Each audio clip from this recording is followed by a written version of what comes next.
د الکهف مبارکه سوره چې د قرآن عظیم الشان 13مه سوره ده په مکې معظمې کې را نازله شوې ده. 110 مبارک آیاتونه لري.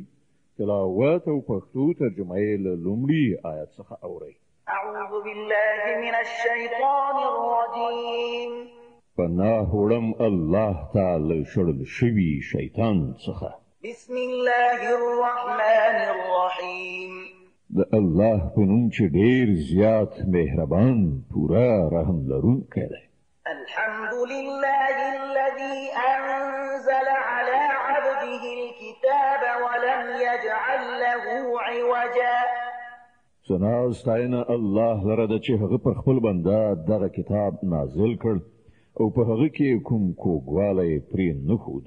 قيما لينذر بأسا شديدا من لدنه ويبشر المؤمنين الذين يعملون الصالحات أن لهم أجرا حسنا ماكثين فيه أبدا وينذر الذين قالوا اتخذ الله ولدا.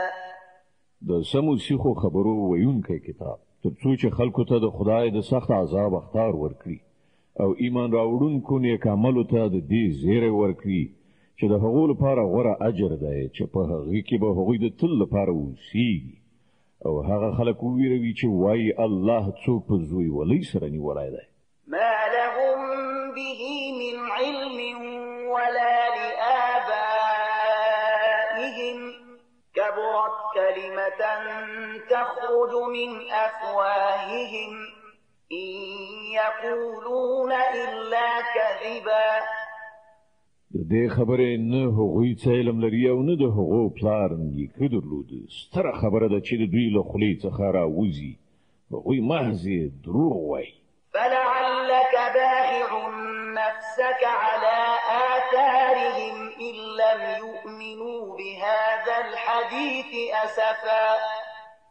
خنو ای محمد صلی الله علیه وسلم خایت په هغو پسې لغم خوړلو نه خپل ځان بایلي که دوی پر دغه ښوونه ایمان را نه وړي. إنا جعلنا ما على الأرض زينة لها لنبلوهم أيهم أحسن عملا. حقیقت دا دی دا څه وسایل چې د ځمکې پر مخ دي هغه موږ د ځمکې ښکلا ګرځولي دي تر څو چې دوی وازمویو چې په دوی کې څوک ښه عمل کوونکی دی.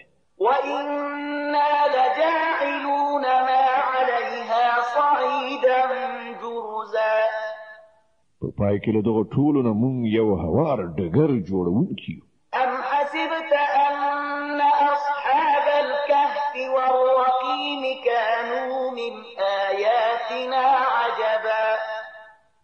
ته انګیرې چې د کهف یعنې څمڅې او رقیم یعنې لوحې خاوندان زموږ له کومو ډېرو حیرانوونکو نښانو څخه وو. إذ أوى الفتية إلى الكهف فقالوا ربنا آتنا من لدنك رحمة وهيئ لنا من أمرنا رشدا. کله چې څو تنو زلمیانو څمڅې ته پناه وروړه ویې ویل چې ای پروردګاره مونږ په خپل ځانګړي رحمت سره سر لوړي کړه او زمونږ چاره سمه کړه. فضربنا على آذانهم في الكهف سنين عددا ثم بعثناهم لنعلم أي الحزبين أحصى لما لبثوا أمدا. نو موږ هغوی په هماغه څمڅه کې په غوږونو ټپولو تر اوږدو کلونو پورې په درانده خوب ویده کړل. بیا موږ هغوی را پاڅول تر څو وګورو د هغو له دوو ډلو نه کومه یوه د خپلې استوګنې موده ښه شمېرلی شي. نحن نقص عليك نبأهم بالحق إنهم فتية آمنوا بربهم وزدناهم هدى. موږ د هغو اصلي قصه تا ته اورو. هغوی څو تنه زلمیانو چې پر خپل پروردګار ایمان راوړی و او موږ هغو ته په هدایت کې پرمختګ ور په برخه کړی.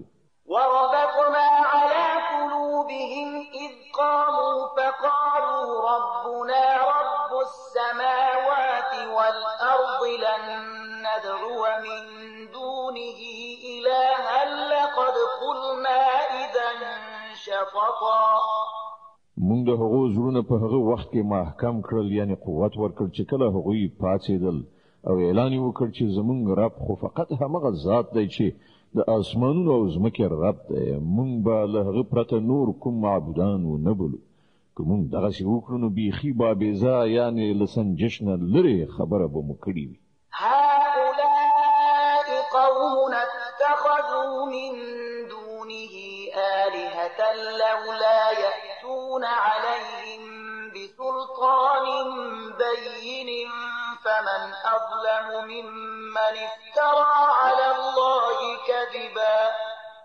بیا هغوی په خپل منځو کې سره وویل زمونږ دغه قوم خو د کائناتو له رب نه پرته نور په خدای نیولي دي دوی د هغو په معبودوالۍ باندې کوم څرګند دلیل ولې نه راوړي نو له هغه چا نه غټ ظالم به څوک کېدای شي چې پر الله دروغ وتړي وإذ اعتزلتموهم وما يعبدون إلا الله فأووا إلى الكهف ينشر لكم ربكم من رحمته ويهيئ لكم من أمركم مرفقا کله چې اوس تاسو له هغو او د هغو له غیر الله معبودانو څخه خپل اړیکې پرې کړې دي نو زی فلاني سمته ته پناه یوسي ستاسو رب به پر تاسو د خپل رحمت لمن پراخه کړي او ستاسو د کار لپاره به لارې چارې برابرې کړي وترى الشمس إذا طلعت تزاور عن كهفهم ذات اليمين وإذا غربت تقرضهم ذات الشمال وهم في فجوة منه ذلك من آيات الله من يهد الله فهو المهتد ومن يضلل فلن تجد له وليا مرشدا کته هغوی په سمڅه کې لیدلی وای نو داسې به درته ښکاره شوی و چې لمر چې کله راخیږي نو د هغو سمڅه پرېږدي ښي لوري ته تاویږي او کله چې پرېوځي نو له هغو نه کیڼ لوري ته اوړي پرېوځي او هغوی په سمڅه کې دننه په یو پراخ ځای کې پراته دي دا د الله له نښانو څخه یوه ده چاته چې الله سمه لاره وښیي همغه سمه لاره موندونکی دی او څوک چې الله بې لارې کړي د هغه لپاره به ته کوم لارښود سرپرست ونه شي موندلی وتحسبهم أيقاظا وهم رقود ونقلبهم ذات اليمين وذات الشمال وكلبهم باسط ذراعيه بالوصيد لو اطلعت عليهم لوليت منهم فرارا ولملئت منهم رعبا تا به د هغو په لیدلو انګېرلې وه چې هغوی ویښ دي په داسې حال کې چې هغوی ویده پراته وو موږ هغوی په ښي او کیڼه اړخ باندې اړول را اړول او د هغو سپي د سمڅې په خولو کې څنګلې غوړولې ناست که تا چیرته په یو کلکشک پټ غوندې هغوی لیدلی وای نو په شا به ورڅخه په تیښته راګرځېدلی وای او پر تا به د هغو له لیدنې نه هیبت ناست وای وكذلك بعثناهم ليتساءلوا بينهم قال قائل منهم كم لبثتم قالوا لبثنا يوما أو بعض يوم قالوا ربكم أعلم بما لبثتم فابعثوا أحدكم بورقكم هذه إلى المدينة فلينظر أيها أزكى طعاما فليأتكم برزق منه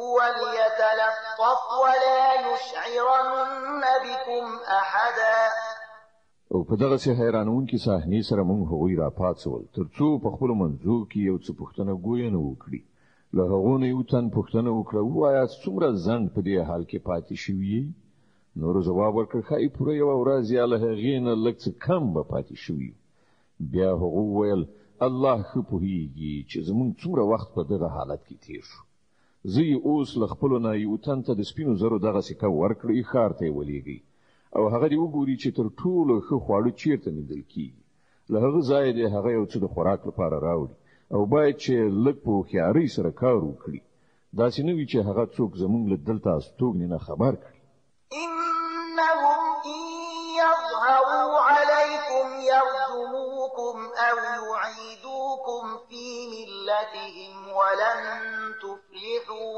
إذا أبدا که چیرته د هغو لاس پر مونږ بر شي نو سنګسار به مو کړي یا به مو بیرته په زور خپل دین ته واړوي او که داسې وشول نو مونږ به هیڅکله بری ونه شو موندلی وكذلك أعثرنا عليهم ليعلموا أن وعد الله حق وأن الساعة لا ريب فيها إذ يتنازعون بينهم أمرهم فقالوا ابنوا عليهم بنيانا ربهم أعلم بهم قال الذين غلبوا على أمرهم لنتخذن عليهم مسجدا په دې ډول مونږ ښاریان د هغو له حاله خبر کړل تر څو چې خلک وپوهیږي چې د الله وعده ریښتونې ده او دا چې د قیامت ساعت به بې له شک شبهه نه راشي ولکه شان پاملرنه وکړي چې کله د غور کولو اصلي خبره دا وه په هغه وخت کې هغو په خپلو منځو کې په دې خبره باندې شخړه کوله چې له دغو اصحاب کهف سره څه وکړای شي ځینو وویل پر دوی یو دیوال جوړ کړي یوازې د دوی رب د دوی په چاره ښه پوهیږي خو کوم کسان چې د هغو په چارو برلاسي وو هغو وویل مونږ خو به د دوی پر سمڅې باندې یو مسجد یعنی عبادت خانه جوړه کړو سيقولون ثلاثة رابعهم كلبهم ويقولون خمسة سادسهم كلبهم رجما بالغيب ويقولون سبعة وثامنهم كلبهم قل ربي أعلم بعدتهم ما يعلمهم إلا قليل فلا تمار فيهم إلا مراء ظاهرا ولا تستفت فيهم منهم أحدا ځینې کسان به ووایي چې هغوی درې تنه وو او څلورم د هغو سپی وو او ځینې نور به ووایي چې پنځه وو او شپږم د هغو سپی وو دا ټولې بې ځایه د بېخبرۍ ویناوې دي ځینې نور خلک وایي چې اووه او اتم د هغو سپی وو ووایه زما رب ښه پوهیږي چې هغوی څو تنه وو لږو کسانو ته د هغو صحیح شمیر معلوم دی نو ته له سطحي خبرې زیات د هغو د شمیر په برخه کې له خلکو سره بحث مه کوه او مه د هغو په باب له چا نه څه پوښتنه کوه ولا تقولن لشيء إني فاعل ذلك غدا إلا أن يشاء الله واذكر ربك إذا نسيت وقل عسى أن يهديني ربي لأقرب من هذا رشدا او یو شي ته مه وایه چې زه به هغه سبا کوم مګر دا چې ورسره زیات کړي ووایه انشاء الله یعنی که د الله خوښه وه که په هیره سره د دغه ډول خبره له خولې نه ووځي نو سمدلاسه خپل رب یاد کړه ووایه هیله ده چې زما پروردګار به په دې معامله کې نیکۍ ته د ډېرې نږدې کړنچارې په لوري ماته لارښوونه وکړي د الکهف مبارکه سوره چې د قرآن عظیم الشان 13مه سوره ده په مکې معظمې کې رانازله شوې ده 110 مبارک آیاتونه لري تلاوت او پښتو ترجمه یې له 25م آیت څخه اورئ ولبثوا في كهفهم 300 سنين وازدادوا 9 او هغوی په خپل سمڅه کې 300 شمسي کاله پاتې شول یعنی د اصحاب کهف حساب په شمسي کالونو باندې وو او د قمري کال په حساب دوی 9 کاله زیات کړل یعنی چې هغه د دواړو حسابونو ترمنځ فرق دی قل الله أعلم بما لبثوا له غيب السماوات والأرض أبصر به وأسمع ما لهم من دونه من ولي ولا يشرك في حكمه أحدا ته ووایه الله د هغو د استوګنې په موده ډېر ښه پوهیږي د آسمانونو او ځمکې ټول پټ حالات همغه ته معلوم دي هغه څومره ښه لیدونکی او اورېدونکی دی د ځمکې او اسمان د مخلوقاتو هیڅ خبر اخیستونکی له هغه پرته نشته او هغه په خپل حکومت کې څوک نه شریکوي. واتل ما أوحي إليك من كتاب ربك لا مبدل لكلماته ولن تجد من دونه ملتحدا. ای محمد، ستا د پروردګار له کتاب نه چې څه تاته وحی کړی شوي دي هغه چې څنګه دي همغسې واوروه. د هغه په کلام کې بدلون نشته او ته له ده نه پرته د پناه ځای نشي موندلی. واصبر نفسك مع الذين يدعون ربهم بالغداة والعشي يريدون وجهه ولا تعد عيناك عنهم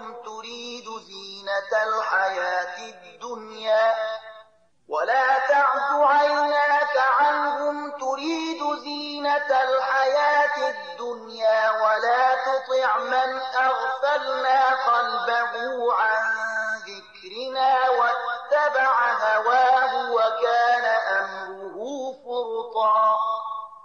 او خپل زړه د هغو خلکو په ملګرتیا ډاډه کړه چې د خپل روزونکي پالونکي واکوال د خوښۍ غوښتونکي سبا او ماښام هغه ته بلنه ورکوي او له هغه نه هېڅکله سترګې مه اړوه. آیا ته د دنیا ښکلا خوښوي؟ د داسې چا اطاعت مه کوه چې د هغه زړه مونږ له خپل یاد نه غافل کړی دی او هغه د خپل نفس پیروي غوره کړې ده او د هغه کړنلاره په افراط او تفریط باندې ولاړه ده.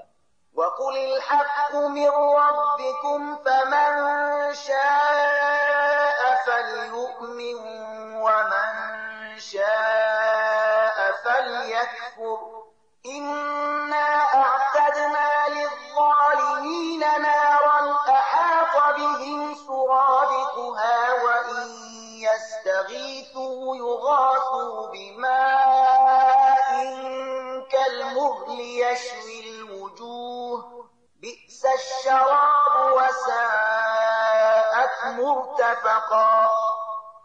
په ډنګ پیلي ووایه چې دغه حق دی ستا د رب له لوري. اوس که د چا زړه غواړي ودې مني او که د چا زړه غواړي منکر دی شي. موږ د انکار کوونکو ظالمانو لپاره داسې یو اور تیار کړی چې د هغه پردو هغوی ایثار کړي دي. هلته که هغوی اوبه وغواړي نو په داسې اوبو سره به د هغو غوښتنه وپاللی شي چې د تیلو د ځوښا غوندې به وي او د هغو مخونه به وریځ کړي وسوځوي. ډېر ناکاره څښاک او ډېر ناوړه استوګنځی. إن الذين آمنوا وعملوا الصالحات إنا لا نضيع أجر من أحسن عملا. پاتې شول هغه کسان چې ویمني او ښه عملونه وکړي نو دا یقیني ده چې موږ د نیکوکارانو اجر نه ضایع کوو. أولئك لهم جنات عدن تجري من تحتهم الأنهار يحلون فيها من أساور من ذهب ويلبسون ثيابا خضرا من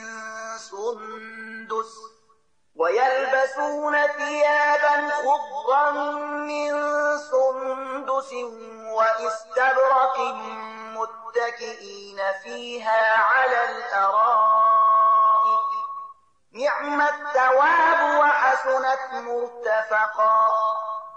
د هغو لپاره تل سمسور باغونه دي چې تر هغو لاندې به ویالې بهیږي. هلته به هغوی د سرو زرو په بنګړیو سینګار کړی شي. د نریو ورېښمو اطلسو او مخملو شنې جامې به واغوندي او د هسکو بالښتونو ته به تکیه وهلي کیني. ډېر ښه اجر او د لوړې درجې هستوګنځی. واضرب لهم مثلا رجلين جعلنا لأحدهما جنتين من أعناب وحففناهما بنخل وجعلنا بينهما زرعا. ای محمد صلی الله علیه وسلم، دوی ته یو مثال وړاندې کړه. دوه تنه وو. له هغو نه یو ته موږ د انګورو دوه باغونه ورکړل او د هغو چارچاپیر مو د خرماو د ونو قطار جوړ کړ او د هغو په منځ کې مو کرونده پیدا کړه. كلتا الجنتين آتت أكلها ولم تظلم منه شيئا وفجرنا خلالهما نهرا وكان وكان له ثمر فقال لصاحبه وهو يحاوره أنا أكثر منك مالا وأعز نفرا. باغونه خخي راز سمسور شول او په بارنیولو کې یو بڅری کموالی هم را نه وست. دننه په هغو باغونو کې مونږ یو ویالو وبهوله او هغه ته ښه حاصلات ورکړل. د دغو شیانو په میندلو یو ورځ هغه خپل ګاونډي ته په خبرو اترو کې وویل زه له تا نه زیات شتمن یم او له تا نه زیات قوي کسان لرم. ودخل جنته وهو ظالم لنفسه قال ما أظن أن تبيد هذه أبدا وما أظن الساعة قائمة ولئن رددت إلى ربي لأجدن خيرا منها منقلبا. بیا هغه خپل باغ ته ننوت او د خپل نفس په حق کې تیری کوونکی شو. وی ویل زه دا نه ګڼم چې دغه شتمني به یو وخت فنا شي او زما باور نشته چې د قیامت ساعت به کله راشي. بیا هم که کله د خپل رب حضور ته زما ورګرځېدل شول نو ارومرو به له دې نه هم زیات شاندار ځای ومومه.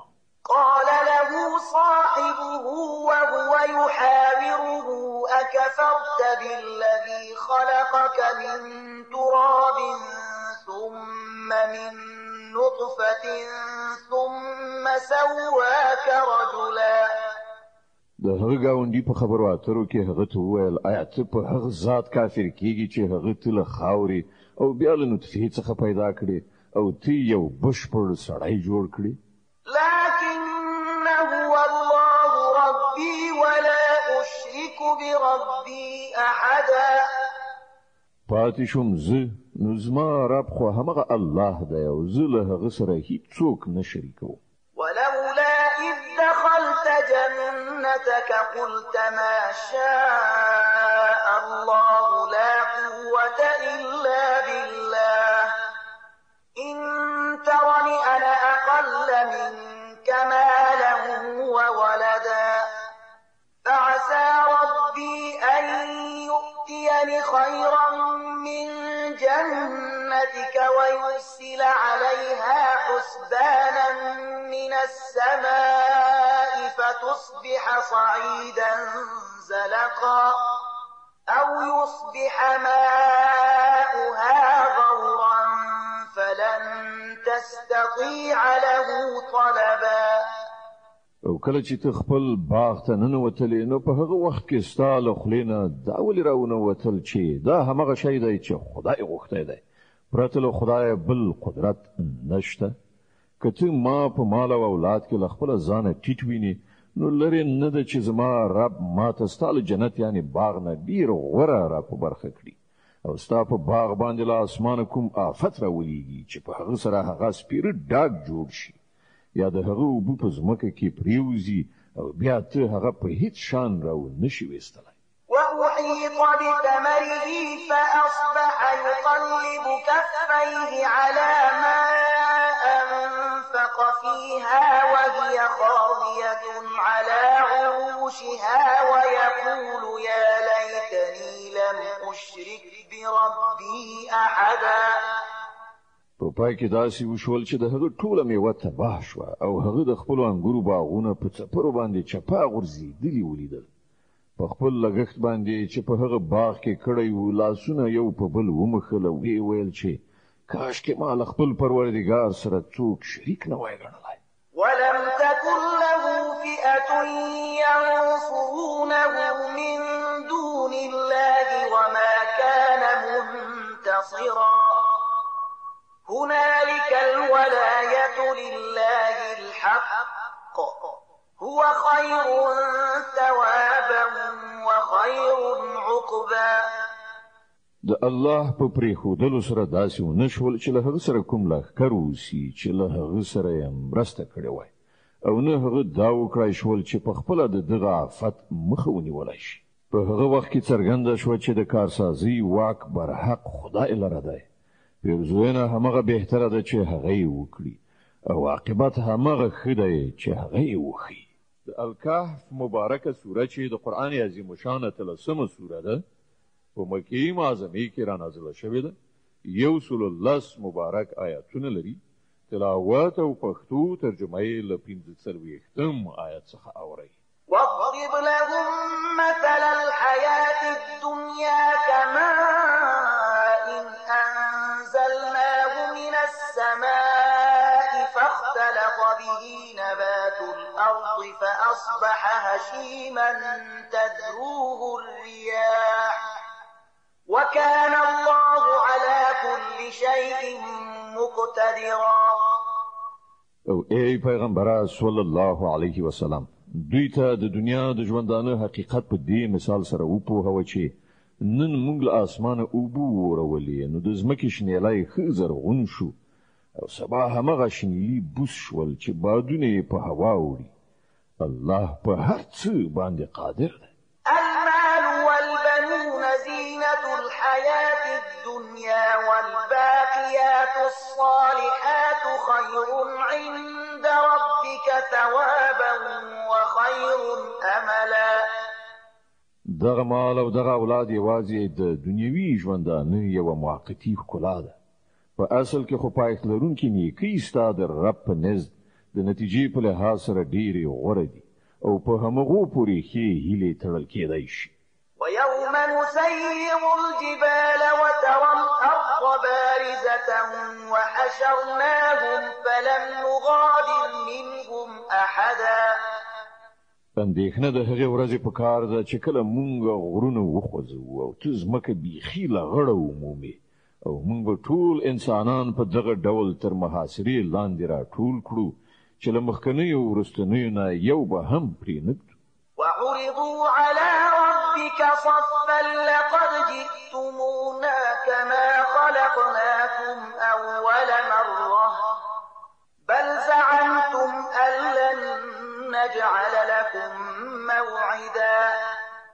او ټول به ستا د رب حضور ته لیکي وړاندې کړی شي دا دی وګورئ راغلی که نه تاسې مونږ ته په همغه شان لکه چې مونږ تاسې لومړی ځل پیدا کړي وئ تاسې خو دا ګڼلې وه چې مونږ ستاسې لپاره د کومې وعدې وخت نه دی ټاکلی. ووضع الكتاب فترى المجرمين مشفقين مما فيه ويقولون يا ويلتنا ما لهذا الكتاب لا يغادر صغيرة ولا كبيرة إلا أحصاها ووجدوا ما عملوا حاضرا ولا يظلم ربك أحدا.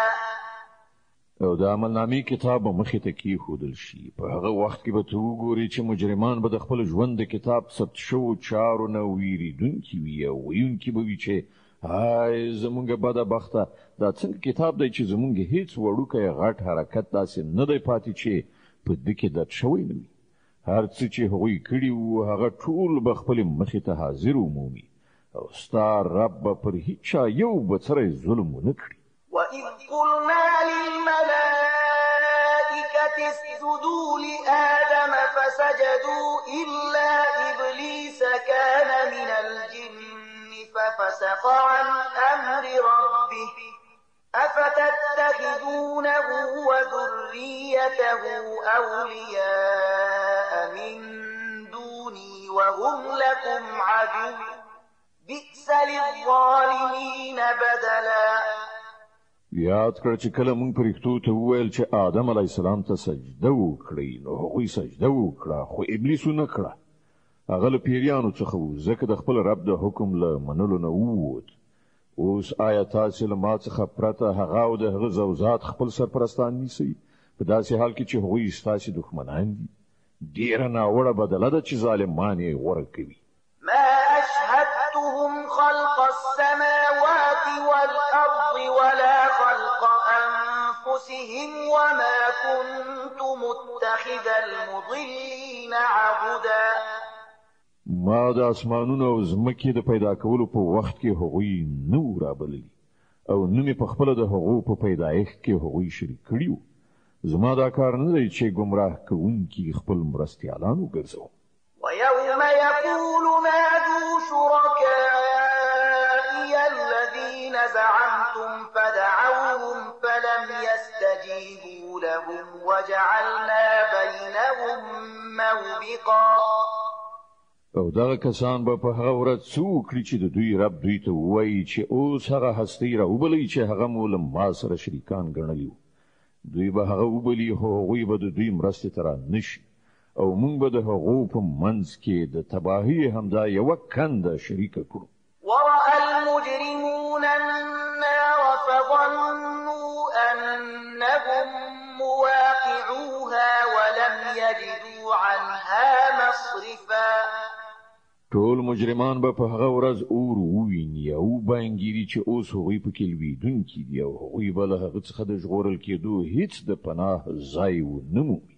ولقد صرفنا في هذا القرآن للناس من كل مثل وكان الإنسان أكثر شيء جدلا.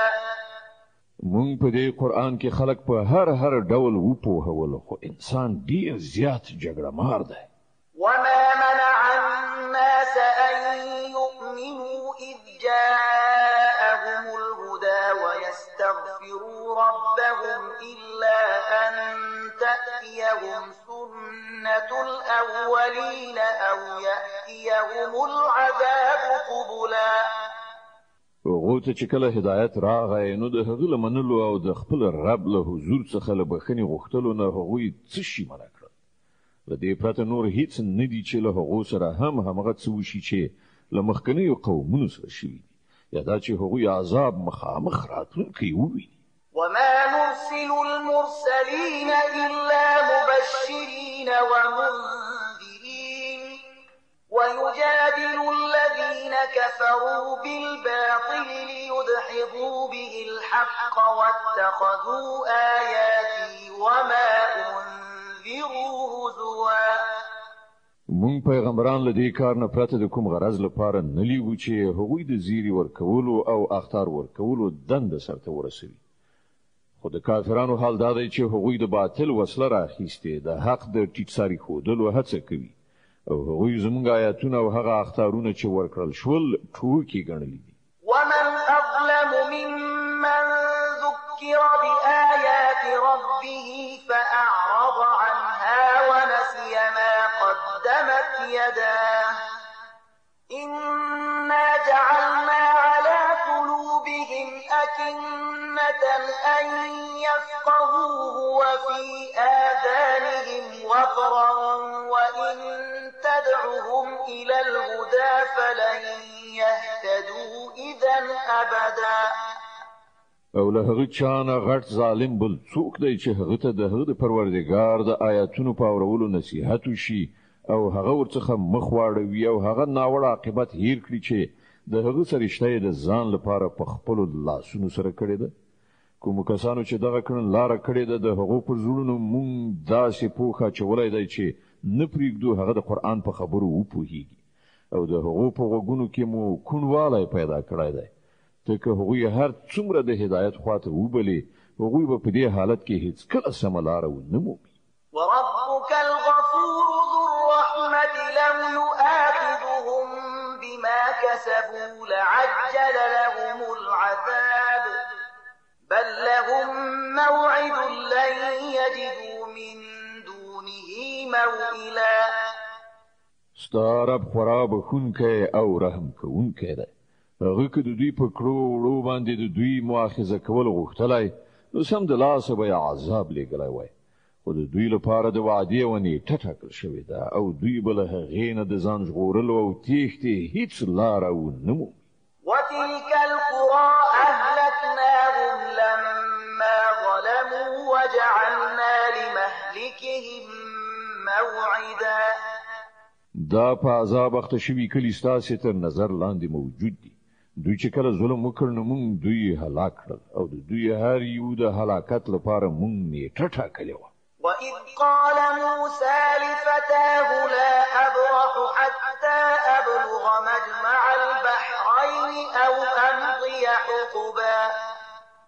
دوی ته لږ هغه قصه واوروه چې موسی علیه السلام ته پیښه شوې وه.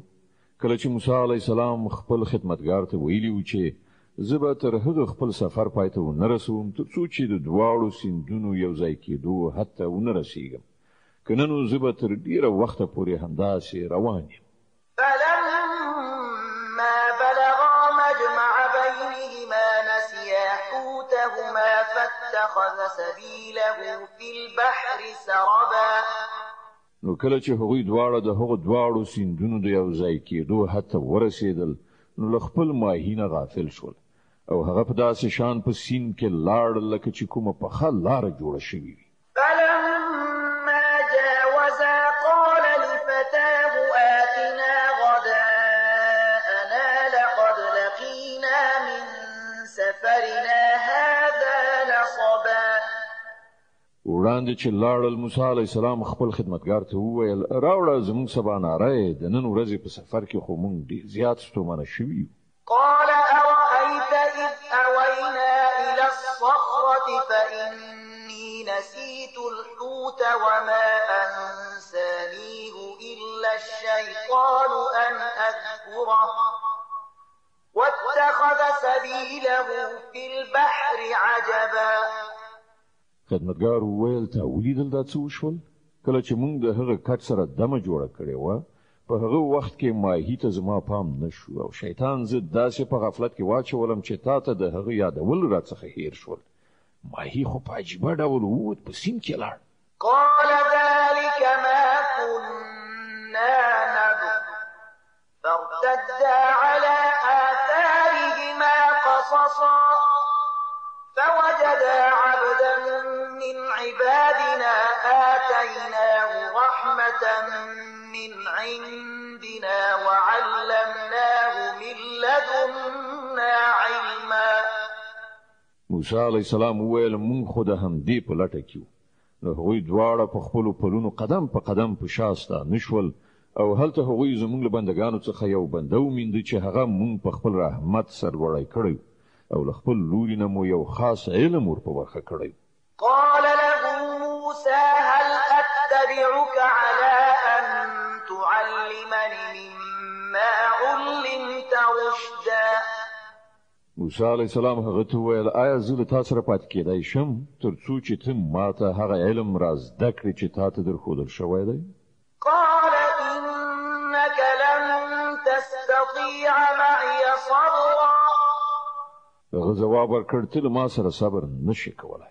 وكيف تصبر على ما لم تحط به خبرا. او له کوم شي نه چې ته نه یې خبر پر هغه څنګه صبر کولی شي؟ قال ستجدني إن شاء الله صابرا ولا أعصي لك أمرا. موسی علیه السلام وویل ان شاء الله ته به ما صبر کوونکی بیا مومي او زه به په هیڅ چاره کې ستا له امر نه سر ونه غړو. قال فإن اتبعتني فلا تسألني عن شيء حتى أحدث لك منه ذكرا. هغه وویل ښه ده که ته له ما سره ځې نو له ما څخه د هیڅ خبرې پوښتنه مه کوه تر څو چې ما په خپله د هغې یادونه درته نه وي کړي. فانطلقا حتى إذا ركبا في السفينة خرقها قال أخرقتها لتغرق أهلها لقد جئت شيئا إمرا. نو بیا دواړه وخوځېدل تر دې پورې چې کله هغوی په یو کښتۍ کې سپاره شول نو هغه په کښتۍ کې سوری وکړ. موسی علیه السلام وویل ته په دې کې د دې لپاره سوری وکړ چې د کښتۍ سپرلۍ غرقه کړي دا خو تا ډېر سخت حرکت وکړ. قال ألم أقل إنك لن تستطيع معي صبرا. هغه وویل ما تا ته نو ویلي چې ته له ما سره صبر نشې کولی؟ قال لا تؤاخذني بما نسيت ولا ترهقني من أمري عسرا. موسی علیه السلام وویل په هیره مې مه نیسه زما په برخه کې ته لږ غوندې له سختۍ نه کار مه اخله. فانطلقا حتى إذا لقيا غلاما فقتله قال أقتلت نفسا زكية بغير نفس لقد جئت شيئا نكرا. بیا هغوی دواړه لاړل تر دې پورې چې له یوه هلک سره مخامخ شول او هغه سړی هغه وواژه. موسی علیه السلام وویل تا یو بېګناه وواژې په داسې حال کې چې هغه څوک نه ووژلي. دا کار خو دې ډېر بد وکړ. قال ألم أقل لك إنك لن تستطيع معي صبرا. وویل ما تا ته نه وویلي چې ته له ما سره صبر نشي کولی؟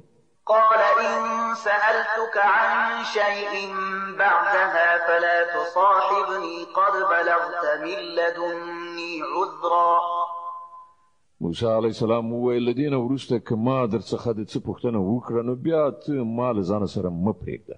دا ځل خو زما له لوري درته عذر وړاندې شو. فانطلقا حتى إذا أتيا أهل قرية استطعما أهلها فأبوا أن يضيفوهما فوجدا فيها جدارا يريد أن ينقض فأقامه قال لو شئت لاتخذت عليه أجرا. بیا هغوی وړاندې لاړل تر دې پورې چې کلي ته ورسېدل او د هغه ځای له خلکو نه یې خواړه وغوښتل، خو هغوی د دې دواړو له میلمه کولو نه انکار وکړ. هلته دوی یو دیوال ولید چې نږدې ولویږي. هغه سړي هغه دیوال بیرته محکم ودراوه. موسی علیه السلام وویل که تا غوښتلی نو په دې کار باندې دې مزدوري اخیستلی شوه. قال هذا فراق بيني وبينك سأنبئك بتأويل ما لم تستطع عليه صبرا. وویل نوره له تا سره زما ملګرتیا پای ته ورسېده. اوس زه تا د دغو خبرو په حقیقت خبروم چې پر هغه باندې تا صبر ونه شو کړی. أما السفينة فكانت لمساكين يعملون في البحر فأردت أن أعيبها وكان وراءهم ملك يأخذ كل سفينة غصبا. د هغې کښتۍ موضوع دا ده چې هغه د څو تنو بېوزلو کسانو وه چې په سیند کې د زیارکښۍ مزدوري کوله. ما وغوښتل چې هغه عیبي کړم ځکه چې وړاندې د یو داسې باچا سیمه وه چې هره بیړۍ په زور اخیستله. وأما الغلام فكان أبواه مؤمنين فخشينا أن يرهقهما طغيانا وكفرا. پاتې شو هغه هلک د هغه مور او پلار مؤمنانو. مونږ ویریدو چې دغه هلک به په خپلې سرکشي او کفر سره هغوی تنګ کړي. فأردنا أن يبدلهما ربهما خيرا منه زكاة وأقرب رحما. له دې امله مونږ وغوښتل چې د هغو رب د هغه په بدل کې هغو ته داسې اولاد ورکړي چې په اخلاقو کې هم له ده نه ښه وي او له هغه نه د صلې رحم هیله هم زیاته وي. وأما الجدار فكان لغلامين يتيمين في المدينة وكان تحته كنز لهما وكان أبوهما صالحا فأراد ربك أن يبلغا أشدهما ويستخرجا كنزهما رحمة من ربك وما فعلته عن أمري ذلك تأويل ما لم تستطع عليه صبرا. او د دغه دیوال معاملات دا ده چې دا د دوه یتیمانو هلکانو دی چې په دغه ښار کې اوسیږي. تر دغه دیوال لاندې د دغو ماشومانو لپاره یوه خزانه ښخه ده او د هغو پلار یو ښه سړی و. له دې امله ستا رب وغوښتل چې دغه دواړه ماشومان د ځوانۍ سن ته ورسیږي او خپله خزانه راوباسي. دا ستا د رب د رحمت په اساس شوي دي. ما په خپل سر څه نه دي کړي. دا دی د هغو خبرو حقیقت چې تا پرې صبر ونه شو کړی. ويسألونك عن ذي القرنين قل سأتلو عليكم منه ذكرا. او ای محمد صلی الله علیه وسلم دوی له تا نه د ذوالقرنین په باب پوښتنه کوي. دوی ته ووایه زه به د هغه څه حال تاسې ته واورم. إنا مكنا له في الأرض وآتيناه من كل شيء سببا فأتبع سببا حتى إذا بلغ مغرب الشمس وجدها تغرب في عين حمئة ووجد عندها قوما قلنا يا ذا القرنين تعذب وإما أن تتخذ فيهم حسنا. مونږ هغه ته په ځمکه کې قدرت ورکړی او هر ډول وسایل او اسباب مور بخلیو. هغه لومړی د لویدیځ خواته د یو اقدام اسباب برابر کړل. ان تر دې پورې چې کله هغه د لمر پریواتو تر حد ورسېد نو هغه لمر په تورو اوبو کې ډوبېدونکی ولید او هلته یو قوم وموند. مونږ ویل ای ذوالقرنین ته دا وس هم لري چې دوی په تکلیف کړي او دا هم چې ښه چارچلند ورسره وکړي.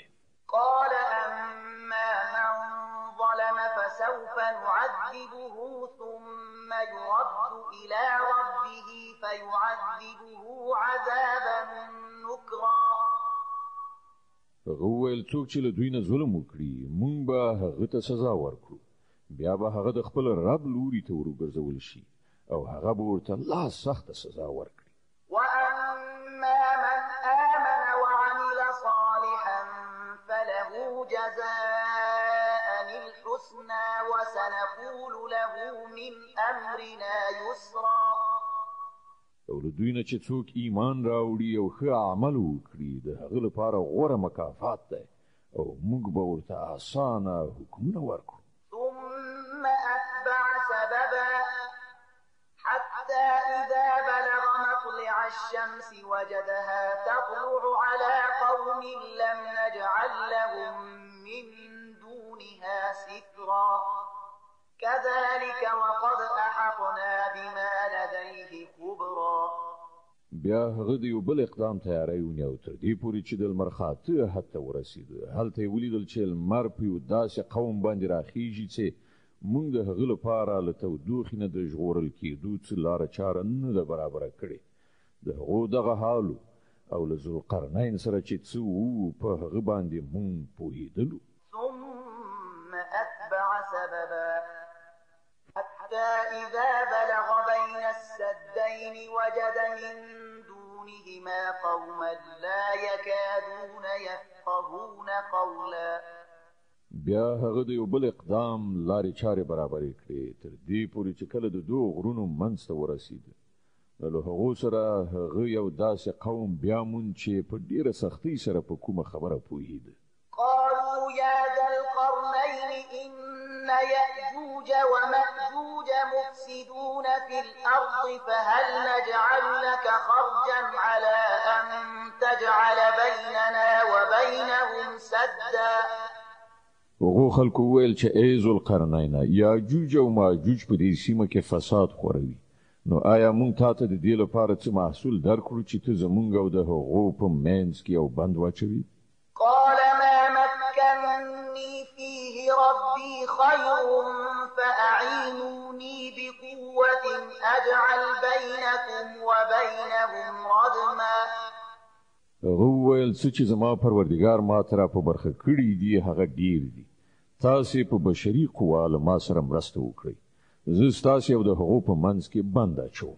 آتوني زبر الحديد حتى إذا ساوى بين الصدفين قال انفخوا حتى إذا جعله نارا قال آتوني أفرغ عليه قطرا. ما ته آهن چادر راوړی په پای کې چې کله هغه د دواړو غرونو ترمنځ کنډو ډک کړ نو خلکو ته یې وویل چې اوس اور بل کړئ. تر داسې اندازې پورې چې کله دغه اوسپنې دیوال بیخي لکه د اور په شان سور شو نو هغه وویل راوړئ چې اوس په دې باندې ویلې کړي مس وڅڅوم. فما استطاعوا أن يظهروه وما استطاعوا له نقبا. دغه بند داسې و چې یاجوج ماجوج ورباندې نشوی راختلی او په هغه کې سوری کول له دې نه هم ورته زیات ګران. قال هذا رحمة من ربي فإذا جاء وعد ربي جعله دكاء وكان وعد ربي حقا. ذوالقرنین وویل دا زما د پروردګار رحمت دی خو کله چې زما د رب د وعدې نیټه رارسیږي نو دا به میده هوار کړي او زما د پروردګار وعده حقه ده. وتركنا بعضهم يومئذ يموج في بعض ونفخ في الصور فجمعناهم جمعا.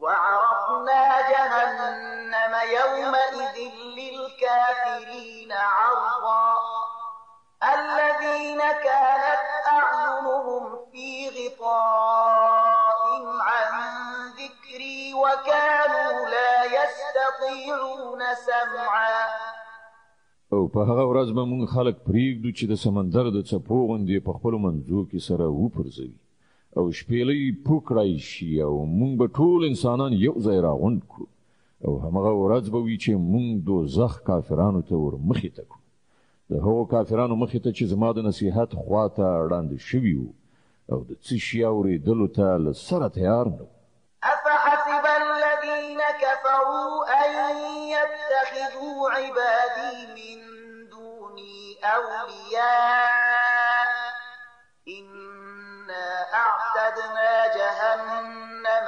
للكافرين نزلا نو آیا دغه خلک چې کفر غوړه کړی دی دا یې ګڼلې ده چې له ما څخه پرته زما بندگان خپل کارسازان ونیسي موږ د دغسې کافرانو د میلمستیا لپاره دوزخ تیار کړی دی قل هل ننبئكم بالأخسرين أعمالا الذين ضل سعيهم في الحياة الدنيا وهم يحسبون أنهم يحسنون صنعا ای محمد صلی الله علیه وسلم دوی ته ووایه آیا موږ تاسې ته وښیو چې په خپلو عملونو کې تر ټولو زیات ناکام او نامراده خلک څوک دي هغه چې په دنیوي ژوندانه کې هلې ځلې له سمې لارې منحرفې شوې او انګېرلې ده چې د هغو ټول کړه وړه ښه دي أولئك الذين كفروا بآيات ربهم ولقائه فحبطت أعمالهم فلا نقيم لهم يوم القيامة وزنا دا هغه خلک دي چې د خپل پروردګار د آیاتونو له منلو نه یې انکار وکړ او د هغه حضور ته په وړاندې کېدلو یې باور ونه کړ له دې کبله د هغو ټول عملونه به بېزه شول د قیامت په ورځ به موږ ورته څه وزن یعنې قدر ورنه کړو ذلك جزاؤهم جهنم بما كفروا واتخذوا آياتي ورسلي هزوا د هغو سزا دوزخ دی د هغه کفر په بدله کې چې هغوی غوره کړ او د هغو ملنډو په بدل کې چې هغوی زما په آیاتونو او زما په پیغمبرانو پورې ووهلې إن الذين آمنوا وعملوا الصالحات كانت لهم جنات الفردوس نزلا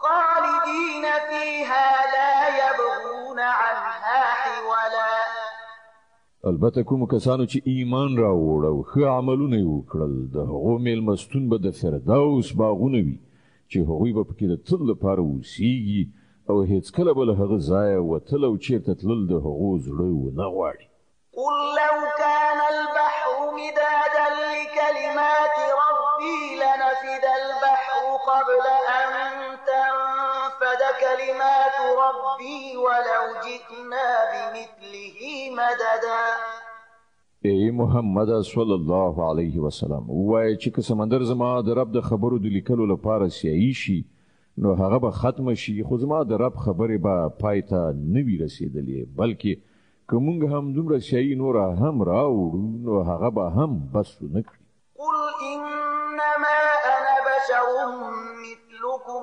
يوحى إلي أنما إلهكم إله واحد